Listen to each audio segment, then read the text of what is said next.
third chapter of the book of Genesis, I just want you to hold your spot. We'll look at it in a little bit. Just hold your spot. Just to make it faster. Genesis chapter 3. You'll have some Lord bless, hope you bless the message. Open up your hearts and your minds to what I have to say. Really, as always, like I always say, you know, I always say this, you really think about it. Genesis chapter 3, just hold your spot right there. Let's ask the Lord to bless today's message, and if anybody else is on the way, hopefully they get here on time so they can hear what.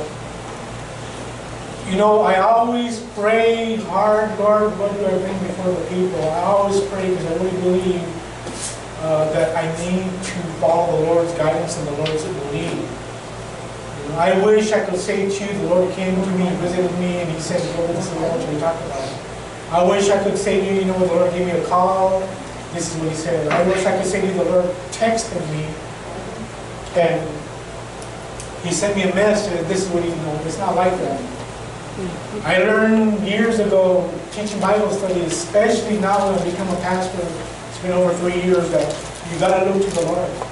Because I can come up with a lot of stuff on my own, but that's not the proper way. I seek the Lord. Lord, what do I do? Minister to you. And whatever I come up with, I hope and trust and faith that this is what the Lord had had me to do. So please understand that. You know, it's not an easy thing when you're a minister. You know, some people think, oh, we just go for it and just whatever. Yeah, you can do that, but I learned that you really need to seek the Lord. So may the Lord bless you with today's message, and hopefully the Lord uses me to do a good job. So the title again is, "Where is Your Heart? Will you make it through the night?" Father, glorify your word and your truth. Bless this message, my Father. As always, I pray that you minister to their minds and their hearts. All things are possible with you, Lord God, and I believe that with all my heart. So touch them, my God. Open up their eyes, their understanding, not to force on them what I believe and what I'm going to minister, but to at least, my God, at least have them consider what I have to say. Because it's your word, God, my Father, your truth, and you want us to understand, to learn to walk by. In Jesus' name, amen. The average man and woman, including the youth, and I want you guys younger ones, because we've been there and done that, hopefully those of us who are a little older, the middle-aged, people who are my age, but the youth also, those of you who are old enough to at least understand and know better. That is, the world in general, usually, always, very early in life, deviate. Hear what I'm saying? They deviate from what should be a guide to faith and trust and a proper dependency on God Himself. And I want to emphasize the word proper. A proper dependency on God. A proper dependency on God for the things in our lives that are directly related to living, leading a normal, not deficient, not lacking, but rather living a normal life along with what's needed and necessary. Period. Remember, living the life that God Himself gave to us to begin with. He gave us this life. From the very beginning, it was never God's intention that we suffer and be without. It was never His will and purpose that we just live our lives always in need. You hear me? Never having enough. Originally, this was never His will and purpose and desire for anybody. It was never like that. And I believe strongly it's still not like that, depending on our situation in our walk with the Lord. Originally, this was never His will and purpose and desire for anyone. In fact, even after the fall, when sin entered the picture, when man and woman failed in disobedience, as a result of unbelief. And if you're asking, what do you mean, Pastor Gilbert? What do you mean they fell as a result of unbelief? That's right. Adam and Eve's unbelief. And this is what I want you guys to try to understand what I'm saying. Because this is true. Unbelief is a cause for a lot of junk and trash in our lives. As a result of unbelief. What do you mean, Pastor? If you're asking that question, hear me. Had they actually believed in the Lord's instruction and warning of not to take and eat from the tree of knowledge of good and evil, and not allow themselves to be persuaded otherwise by the serpent, it would not have ended up the way it did. But even after then, you guys, church, spiritual church, even after then, Christian, even after then, God knew that much more, that He needed to provide for them. Never did He say, that's it. Now as a result, I'm just going to let you be without going and starve to death. You're on your own. It was never like that. In fact, one of the first things He did, for those of you who know the Scriptures, one of the first things that He did for them, under the circumstances and the newfound condition that they themselves had placed themselves under, one of the first things which He did was to provide clothing for them. He, God, in spite of their sin, hear me, in spite of their sin, clothed them. His mercy and compassion for them didn't fail. He literally covered their newfound shame. His love for them remained the same. That did not change. It was always there. And if we can just get a hold on the fact that it's still that way with our Lord, especially if we know Him. His love for them remained the same. His love for them was not changed. That is not what changed. They changed. They changed as a result of their disobedience and unbelief. Ever since that day, it's been the way of this world, the way of the human race. To run and hide from God. Run and hide in doubt and in unbelief. This is what our original parents did. They, in their shame, hid themselves after they had blown it, and hearing God walking in the garden in the cool of the day, this is what they did. Look at verse 7 in Genesis chapter 3.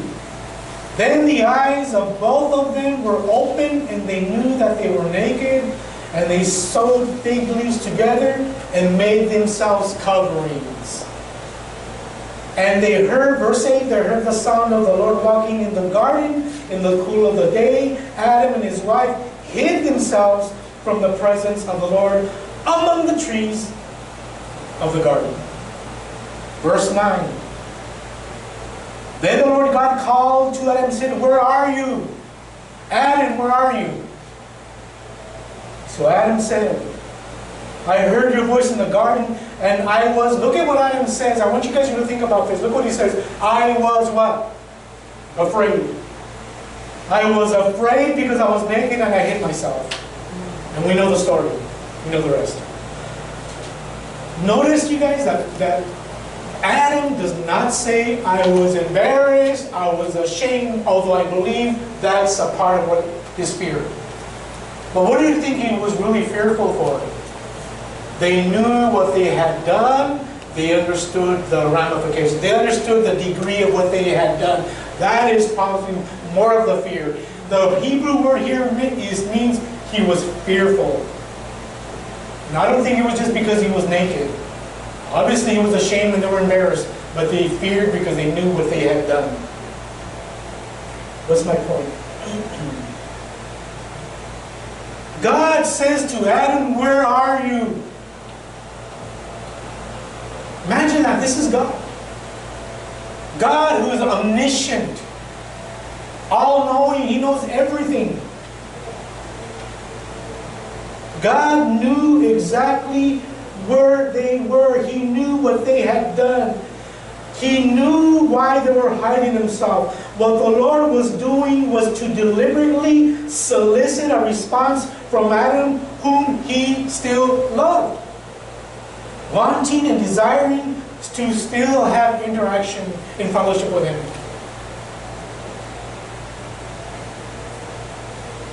And that under the circumstances, you guys, this was more than ever needed. More than ever it was needed for the Lord to be with them. Under the new circumstances and their new fallen condition, isn't this what we people do? Isn't this what even Christians do? Get away from the Lord? I can understand the unbeliever, although that's not even justified where you see that. I can understand them that don't know the Lord, that they get away from the Lord. But what about us, the Christians? What about us? We want this, we want that. But we still also lack this, and we still don't have that. Because we basically want to do things our way. Our priorities are all out of whack. And we know it. But we do very little about it. And so our need is and becomes more than we ourselves realize, and sometimes can't see it. We at times become blinded to it. And if we are not blinded to it, and we know what we are doing, it makes it that much more worse. Especially if we fail to do anything about it. That makes it worse. And like Adam and Eve and his wife Eve, the Lord begins to call out to every one of us, Gilbert, where are you? Gilbert, where are you? Rick, where are you, Rick? Peter, Becky, where are you, Becky? And what do we do? Gilbert, where are you?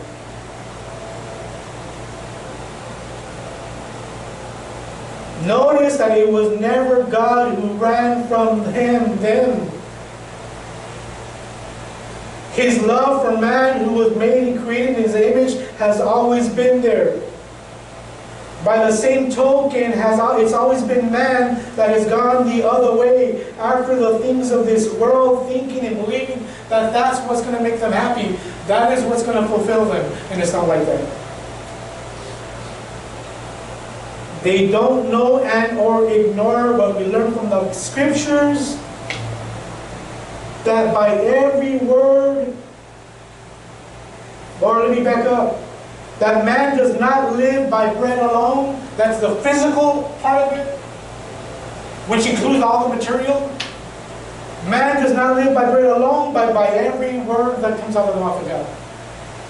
And please, you guys need to know that what the Lord is talking about is a quality life, a life of quality. Because we can live without God, but He says man doesn't live just by bread alone, but by every word that comes out of the mouth of God. He's talking about a quality life. You can have all that this world has to offer, you name it, whatever it is, in general. But the truth is that under normal circumstances, and for most people all over this world,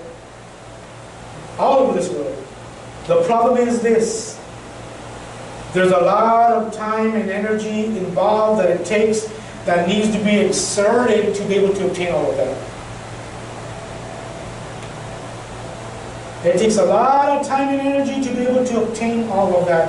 And it's always usually done at the expense of ignoring our spiritual condition, the kind of life which God has always intended for every one of us to live, for our own good. And we Christians should be the very first to understand and realize that, and we are the ones who master that, because we know the Lord.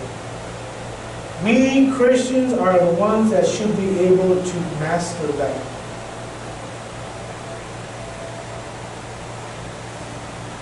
The kind of life that the Lord wants us to live for our own good. We Christians should be the first to understand this. Whenever the boundaries instituted by God Himself are broken, violated, there are always effects. This is what concerns him most about us.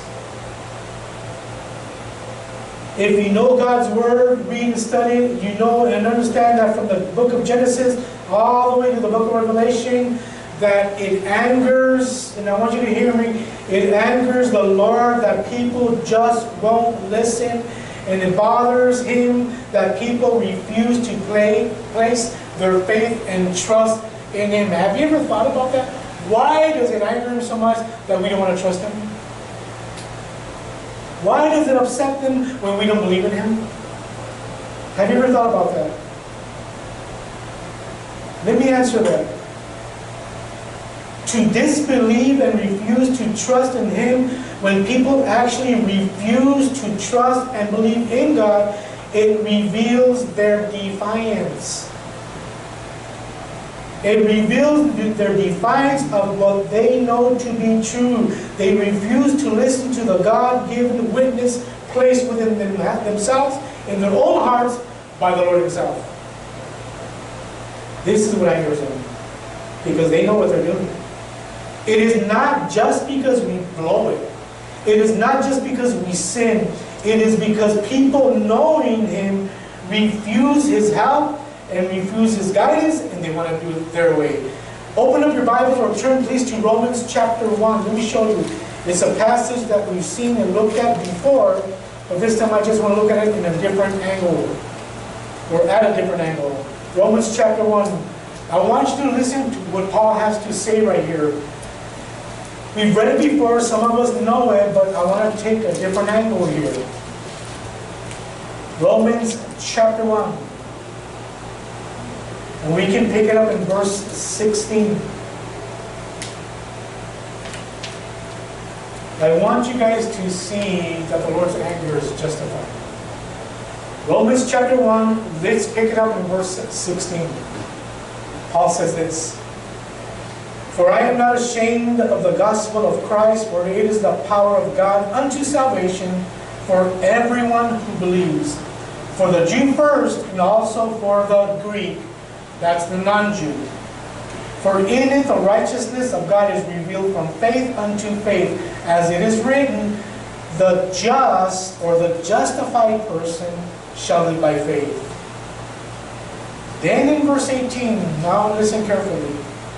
For the wrath of God is revealed from heaven against all ungodliness and unrighteousness of men who, here's what I want you to see. What do? Suppress the truth in righteousness. Now we all hopefully understand what do we mean by suppress. If you don't, let me define it. You hush it down. You hide it away. You ignore it. You put it away from you because you don't want to see it. You don't understand it. That's what it is. Men suppress God's truth. The truth. Not just a truth. If you notice, the definite articles are the word T-H-E, the. The Lord's referring to a specific truth. And what is the context talking about? The gospel. The truth of God. Men suppress it. And then in verse 19, to put the icing on the cake, because what may be known of God is what? Manifest. The Greek word there is evident. Manifest. It's a good translation. It's evident. Because what may be known of God is evident in them. For God has what? Shown it to them. This is why, I've said it before, I'm going to say it again. This is why I don't believe in atheists who claim, oh, I don't believe in God, I cannot believe in God. Well, yes, you can. Get them out of the bag. Quit suppressing the facts that God has put inside of you. The Lord talks to us, and He's put that inside of us. That's the inner witness. And then in the following verse 20, if you look at that, He's talking about the external witness. First of all, He let us know clearly inside of us that He's there. The truth is manifest in us. Then you got the external witness. Verse 20, for since the creation of the world, His invisible attributes are clearly seen, being understood by the things that are made, even his eternal power and his Godhead, which is the Greek word, his deity. Literally the word here is his divinity, so that they are without what? Excuse. That is why I do not believe in atheists. When they say, well, I cannot believe in God. Well, yes, you can. You may not want to admit it. You might want to disagree with me. You want me argue or argue against it. That's fine with me. I know what God says. You see, this is what upsets them. Because they are deliberately rejecting what God has put inside of them. They hush it away. It's right there. And this is the way it is with us. The Lord's anger is justified. Because if we people legitimately, unknowingly, were ignorant and blinded, if that was reality, truly unable to understand, truly unable to see and believe, then God would be so angry. If not angry at all. And we can continue to reject His witness of the truth and go on and suppress it. If that's what we want to do, okay, fine, we can do that. Then we will go on and what? Reap what we sow. But this is not what He wants for any of us. That's what I want you to see. This is not what He wants for any of us. He has always wanted and intended a better life for all of us. But do I trust Him? Do I really believe in doing things His way? Do I truly and honestly believe in doing things His way, that if I do it His way, that the reasons for these God-given boundaries, when we violate them, are all there for our purpose and benefit, for our good? The good of all the people all over the world? And of all the people all over the world, it is the Christian that is the one, like I say, that should master this. Disobedience and the issue of unbelief has always, sooner or later, been the reason for a hard life. Even when we have it all, or so we think, the main thing always seems to be missing, and I think you know what it is, our relationship with the Lord. Even Christians. And this is what you guys, what the Lord is always trying to get the people to understand. All throughout the gospel, there was a reason for their blindness to all of this, which is why it originally angered the Lord, because He knows what they're doing. What are they doing? They're ignoring what they know to be true.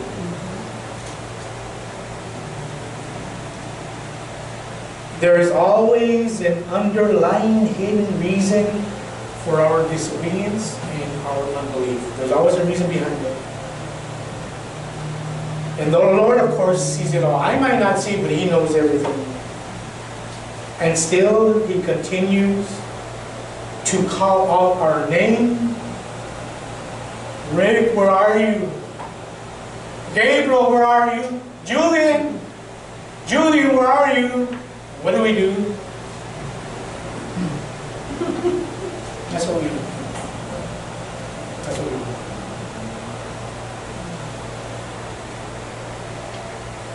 So let me repeat. There's always an underlying hidden reason for our disobedience and our unbelief. There's a reason behind it.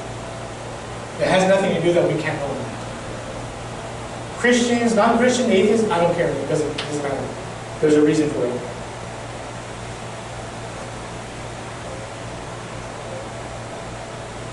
Our Lord wants to help us. Our Lord wants to guide us. He wants to understand that there are boundaries and parameters that if we violate them, because He set it up that way, anytime we blow it and we mess up, there's going to be effects. He wants to reach the point where He wants to stop us before we reach that point. He really wants us to truly understand that man does not live by bread alone, but by every word that proceeds out of the mouth of God, and we just don't get it. We can live. We can live. We can do whatever we want. But man does not live by bread alone, but by every word that His guidance, His word, His instruction. You know? We cannot get away with it when we violate it. We can't. Thank God for His mercy, love, mercy, grace, and forgiveness, because if it wasn't for that, forget it. Let's hear what the Lord himself has to say. Turn to Matthew chapter 6. Let's hear what the Lord himself has to say about all of this that I am talking about. Matthew chapter 6, beginning in verse 19. Matthew is the very first gospel. Matthew, Mark, Luke, and John, the very first gospel after the Old Testament. Matthew chapter 6. Let's pick it up in verse 19. When I give plenty of amens, I know you guys are there. Amen. Right. Matthew chapter 6, let's begin verse 19. And you younger people, it applies to all of us, but you guys have your whole life ahead of you. Listen to what he has to say. Do not lay up for yourselves treasures on earth, where moth and rust destroy and where thieves break in and steal. But lay up for yourselves treasures in heaven, where neither moth nor rust destroys and where thieves do not break in and steal. Verse 21. For where your treasure is, there will your heart be also. So let me ask again, where is your heart? Right now, where's your heart? Where is your heart before you came into this church? Where is your heart when you leave this church? The Lord knows. Now tell me if people in general don't do the opposite of what the Lord is saying. We do the opposite. Now look at verse 22. And I want you guys, I want to go slowly because I want you to understand really what he's really trying to say here. Verse 22. The lamp of the body is what? The eyes. Right? Our body, how do we see? Through our vision. Our eyes are not conscious of anything except they see. They will need to see. I want you to keep that in mind. The lamp of the body is the eye. If therefore your eye is good, your whole body will be full of light. Verse 23. But if your eye is bad, your whole body will be full of darkness. If therefore the light that is in you is darkness, how great is that darkness? It is not your eye that's the problem. It is the way you see things yourself from within. That's your Lord. That's what the Lord is talking about. How I perceive things, how I think about things, what's inside of me, that is what he's talking about. Because if what's inside of me is dark, everything is bad. It is not our physical eye. And then the next verse, verse 24. No one can serve two masters, for either he will hate the one and love the other, or else he will be loyal to the one and despise the other. You cannot serve God and mammon or treasures. Therefore I say to you, do not worry about your life, what you will eat or what you will drink, nor about your body, what you will put on. Is not life more than food, and the body more than clothing? Do we know what he's really trying to say? If this body is really more important than clothing, then this comes with the territory, is what he's trying to say. He knows that he has to clothe us. He knows we need to put on clothes. We shouldn't even worry about that. That's what he's trying to say. And he continues. Look at the birds of the air, for they neither sow nor reap nor gather into barns, yet your heavenly Father feeds them. Are you not what? Worth more value than they? This is the way the Lord feels about you. And me and Becky, sometimes we talk about it because the birds, she loves to feed the birds, she loves to feed the cats, and you know, I go up there and you see all that the Lord one way or the other takes care of them. Don't you think I'm more valuable than they? And we don't understand that. We don't trust that. We insist on doing things our way. And don't get me wrong, I too had to learn the hard way over the years as a Christian to learn to trust God. Learn to trust God because He's there.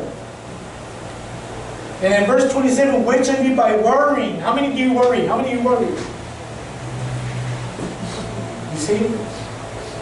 We worry because we fail to trust God. That's where it comes from. We know there's certain things that need to be fixed. We know, we understand that certain things we cannot change. We know things that come up against us. Let's be real, let's get that straight. Life is imperfect, and it's going to be imperfect till the day I die. I need to learn how to trust and depend on God. Give me the strength, the ability, the wisdom, if it cannot be eliminated, if it cannot be fixed, to deal with it rightly. You know, I do the same thing before I go to work. I humble myself. Lord, give me the strength to deal with what I have to deal with the people. Go to the other side of the phone. I need His courage. I need His strength. I need to bite my tongue sometimes. Yeah, I'm being honest. And I need to please my bosses. I got a lot on me. And I know I'm not the only one. So don't misunderstand me. I will humble myself, Lord. I leave it to you to make it through the day and to do well. That's life. That's the way it is. I need to hope and trust and depend on God. He cares about these birds. He cares more about me. Why do you worry? Which of you by worrying can add 1 cubit to his stature? So why do you worry about clothing? Consider the lilies of the field, how they grow. They neither toil nor spin. And yet I say to you that even Solomon in all his glory was not dressed, arrayed like one of these. In verse 30. Now if God so clothes the grass of the field, which today is his, and tomorrow is thrown into the oven, will He not much more clothe you, O you of what? And we know the scripture, and we've read it before. We need to act upon it. It is not my home. It is not my job. It is not my bank account. It is not my new car. It is not my money or anything. It is not even my spouse. But the Bible says it is the Lord who is the strength of my life. Please understand that. The Lord is the strength of my life. It is not my vehicle that can break down. Or I can hit a curve. When I got this vehicle I had, the Altima, it was really nice and shiny and beautiful. It was used, but it was nice. It looked brand new. 2 weeks later, I went up my driveway to go home, and I went too close to the bushes, and it scratched me. Scratched all over. Now, I don't know, I think it was an accident. Who knows if it was an enemy? I don't know. Let's be honest, it was an accident. And whether it was an accident or the enemy deliberately, but I don't idolize it. I won't idolize that car. I look at it and say, oh Lord, oh, hallelujah, praise the Lord. Whatever, my mistake. What am I going to do? Am I going to destroy my life now? Oh Lord, why did you let that happen? Blah, blah, blah. And go on and get upset. When the Lord first said, well, why don't you watch where you're going next time? Right? But we get upset. The vehicle out there is not my life. It is my Lord who is the strength of my life. That can come and go. Besides, no one even notices that scratch. Only I know it's there. Well, now you guys know. That is not my life. I've learned over the years, no matter what it is I have, whether I'm rich or poor or in need, the Lord is the strength of my life. He'll take care of all this shenanigans. He'll take care of all that. I need to be right with Him to be that life. This is what the Lord's talking about. That is not our life. Not even your spouse, excuse me. The Lord is the strength of my life. Go to Luke chapter 12 and we're going to finish. Luke chapter 12. We're going to pick it up in verse 13. And then with this we're going to close. Luke chapter 12, verse 13. In the beginning of this chapter, you have to look at it. At the beginning, the Lord begins with warning the people not to follow the teachings of the Pharisees. He warns them about the leaven of the Pharisees. He's referring to their teachings. He goes on to say that we shouldn't be afraid of people who kill our body. Because people can take our lives, but they cannot get rid of our inner being. That moves on. That's what should concern us. Only the Lord can do that. He goes on that we shouldn't deny Him, because if we deny Him, He's going to deny us, etc. He's talking to all the people. In fact, it says there was a whole multitude. There were so many people that they crowded each other. So everybody's listening, the Lord's taking advantage of them. Then He says this, because they all were, what were all the people after? The people were after material things that they needed. And the Lord understood that. But what the Lord wanted them to understand, that there's more than that. That we shouldn't be so focused on that. Our focus should be our relationship with Him, which is even Christians fail. So after saying what He does in the beginning of the chapter, then He says this in verse 13. Then one from the crowd said to Him, Teacher, tell my brother to divide the inheritance with me, will you? Will you tell my brother to give me some of that inheritance? Now notice the wording. It doesn't say, tell my brother to divide my part of the inheritance. It just says, tell my brother to divide the inheritance with me. Now whether or not part of it was his or not, we don't know for a fact. It sounds that way, but we don't know that. I can tell you right now, if I came across to having $10 million, I would not my family will go, will you please share with them? All of a sudden they think it belongs to them, right? That's the way we are as people. So whether or not this was legit, and it may have been legit, because a part of that inheritance did belong to him, then his brother should have shared his part, right? We understand that. That is not the issue here. The Lord is not concerned with that. Look at what the Lord is concerned with. Verse 14. But he said to him, man, dude, right? Who made me a judge or an arbitrator over you? Where was this guy's heart? But isn't it the way we are? If we hear our family has something, we would automatically assume that they should share that with us, whether right or wrong. Where was this guy's heart? The Lord says, who am I to make this guy give it to you? We're talking about the Lord. The Lord who is perfectly holy, just, and completely fair. But he says, who am I to go force him to give you part of the inheritance? Why? Because if the Lord did that, he would violate one of the greatest qualities that he's given us, that we should treasure as our freedom of choice to decide, make a decision ourselves, whether right or wrong. The Lord has given that to us to make a decision, right or wrong, and he knows whether we make a wrong or right decision, then the effects are going to come. It wasn't the Lord's responsibility to force this guy to give him part of the inheritance, whether or not it belongs to him. That's what the Lord is trying to say. He's not going to violate that. He has put that inside of us. We know to do the right thing. We know. Then in verse 15, and he said to them, take heed and beware of covetousness. And that word covetousness, we understand, right? Literally here is a little bit slightly different. Means the desire or the will to have more.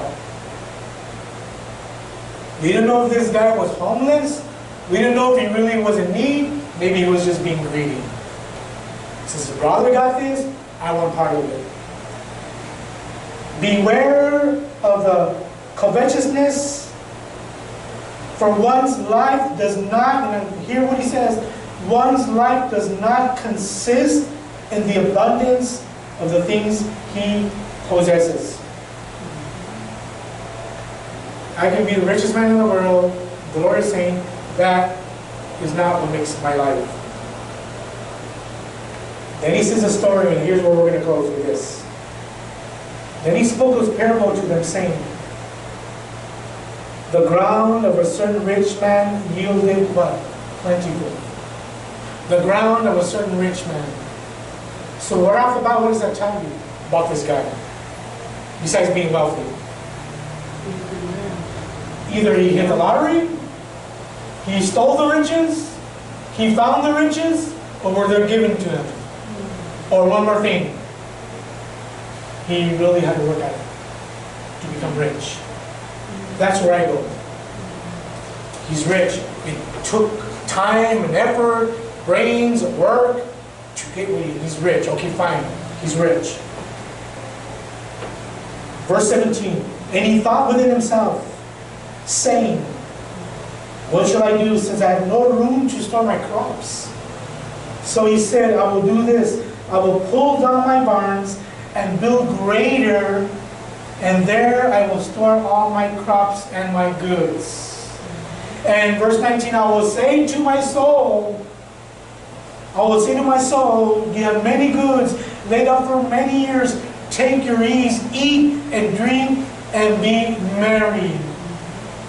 And in verse 20, but God said to him, fool, this night your soul will be required of you. Then whose will those things be which you have provided? God said to him, I do not believe that he heard God's voice audibly. Remember, this is a parable, but I believe this is the way the Lord works. God said to him, I don't believe you heard his voice from heaven. I don't believe they had a cell phone. I don't believe you got a letter from the Lord. What do you think the Lord was speaking to him at? And with him. All this time. Finally, it says, now I'm going to just take it easy. He doesn't say I can kick back for 3 months. He says for years. This guy was wealthy. And he says, but fool, this night your soul will be required. Now I'm going to question. I'm going to close with this. Was the Lord just referring to physical issue? Is it possible that the Lord is referring to his condition of his spirit? That's what I believe. He wasn't ready to meet the Lord. He wasn't ready to meet the Lord. And what was the reason that he wasn't ready to meet the Lord? What was the reason? Because he took so much time and effort to become a rich man, and he ignored God Almighty. That's what I believe. I believe he meant spiritually, more than likely, his inner being was lost. I don't just believe this was a physical thing. So is a man who's rich towards his own things, not rich towards God. He blew it. Don't be that way. The things of our life, you guys, that's not what makes you or breaks you. It's the Lord. And this is what we need to understand. And so before I close, if you want to come up and pray, please do that. If this hit home, if this is something that maybe you have an issue to deal with, I want you to come up and we'll pray for you. Please. Can you get a little bit of music, Junior, if it's okay? This is what the whole world worries about.